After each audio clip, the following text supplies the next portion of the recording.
থেকে 3 মিনিটের একটি ছোট গল্প শুনে যাবেন, আশা করি ভালো লাগবে। একটি ছেলে খুবই সাদাসিধা ছিল।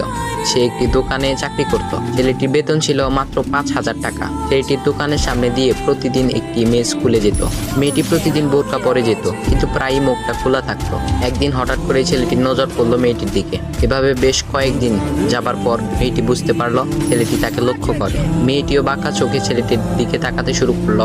ছেলেটি মেয়ের চলাফেরা দেখে মুগ্ধ হলো। আফসোস করতে লাগলো, ইস, যদি আমিও আজ পড়াশোনা করতে পারতাম, তাহলে সাহস করে মেয়েটির সাথে কথা বলতে পারতাম। মেয়েটি বুঝতে পারলো ছেলেটি তাকে ভীষণ পছন্দ করে। তাই একদিন মেয়েটি ছেলেটির দোকানের পাশে দাঁড়িয়ে রইল। তখন ছেলেটি দুপুরের খাবার খাওয়ার জন্য দোকানের বাইরে আসে। সে চায়ের দোকানে গিয়ে 5 টাকার একটি রুটি খেয়ে পানি পান করে আসতে লাগলো। তখন মেয়েটি তার কাছে গেল। তুমি ভাত খেলে না, রুটি দিয়ে পেট ভরবে? তখন ছেলেটি মেয়েটিকে দেখে অবাক হয়ে গেল। তখন ছেলেটি বলল, আমি ভাত খেলে আমার মা, বাবা আর ছোট বোনকে কি খাওয়াবো? মেয়েটি শিক্ষিত, তাই অল্পতেই বুঝে গেল।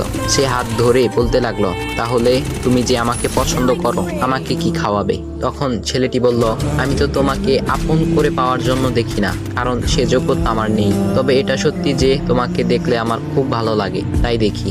মেয়েটি ছেলেটির কথা শুনে চোখের পানি ধরে রাখতে পারলো না। সে বুঝে গেল ছেলেটির চরিত্র ও ভাবনা অনেক সুন্দর। সেদিন মেয়েটি চলে গেল। বাসায় গিয়ে রাত্রিবেলা মেয়েটি অসুস্থ হয়ে পড়ল। পরে তাকে ডাক্তারের কাছে নিয়ে আসা হলো। বলা হলো মেয়েটার 2টি কিডনি নষ্ট হয়ে গেছে। তখন মেয়ের বাবা ফোন করলো তার বন্ধুর ছেলেকে, যার সাথে বিয়ে দেওয়ার জন্য সে পাগল। কিন্তু মেয়েটি তার বাবার পছন্দের ছেলেকে বিয়ে করতে রাজি না, কারণ সে ছেলেটি টাকা থাকলেও কি হবে, তার চরিত্র খারাপ, সে লোভী। এদিকে মেয়েটির কোনো লোভ ছিল না। যাই হোক, হবু জামাই আসার পর তাকে সব খুলে বলল, তোমার থেকে একটি কিডনি খুলে আমার মেয়েকে দাও। তুমি তো বলছো আমার মেয়েকে তুমি অনেক ভালোবাসো, তাকে পেলে তুমি ভালো হয়ে যাবে, তাহলে আজ পরীক্ষা দাও। তখন ছেলেটি বলল, আমি আপনার রোগা মেয়েকে বিয়ে করতে পারবো না, আমার কি সুস্থ মেয়ের অভাব নাকি? এ বলে সে চলে গেল। বাবা তখন কেঁদে কেঁদে মেয়ের কাছে সব খুলে বলল। মেয়েটি বলল, বাবা তুমি কেঁদো না, একটা পথ এখনো আছে। আমাদের সামনে মোড়ে বড় একটা দোকান আছে না, তুমি সেখানে যাও।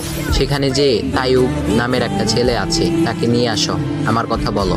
তখন মেয়েটির বাবা ছেলেটিকে নিয়ে আসলো। মেয়েটিকে দেখে ছেলেটির চোখ ভিজে পানি পড়তে লাগলো, কারণ মেয়ের বাবা তাকে সব খুলে বলেছে।